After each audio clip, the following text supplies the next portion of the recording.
Bien comme à peu près tout le monde cette semaine, j'ai bien sûr évoqué le sommet de Copenhague qui vient de s'ouvrir, avec peut-être quand même une petite dissonance par rapport à mes chers confrères.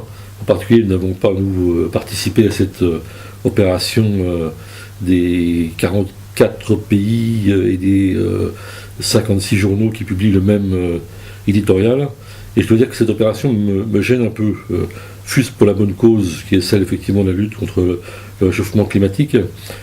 Je trouve toujours un malaise devant ces situations où le journaliste porte l'uniforme, et une seule voix, un seul mot, des mots en plus qui ne sont pas choisis par nous, par définition même, qui viennent d'une plume anonyme, et qui sont extrêmement discutables. Ce sont assurément des mots sans faire de la sémantique qui viennent du nord plutôt que du sud de la planète.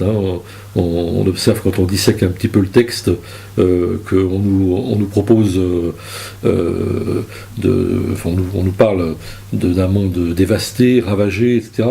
Mais on nous dit que, en même temps, dans les pays du Nord, même si l'expression n'est pas employée en ces termes, la prospérité sera perturbée. Ça m'a un peu choqué comme formule, parce que la prospérité, elle existe d'abord pas pour tout le monde dans le Nord, et rarement dans le Sud. Donc c'est très très connoté comme texte. Bon.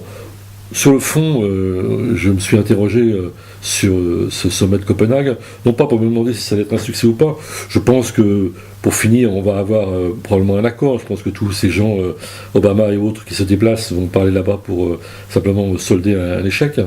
Mais ce que l'on peut craindre, c'est une sorte d'accord en trompe-l'œil, avec un texte qui fera consensus, mais qui ne se posera pas peut-être l'essentiel des problèmes, c'est-à-dire les problèmes sociaux, parce que finalement, ces changements de comportement qu'on va exiger des gens un peu partout sur la planète, ces restructurations industrielles massives, partout dans le Nord comme dans le Sud, dans les pays émergents, etc., tout ça, ça va revenir en boomerang sur les populations.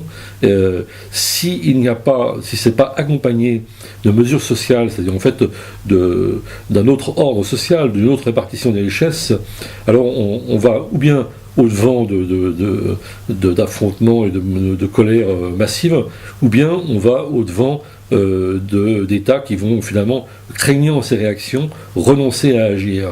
Et c'est ce qu'on peut le plus craindre.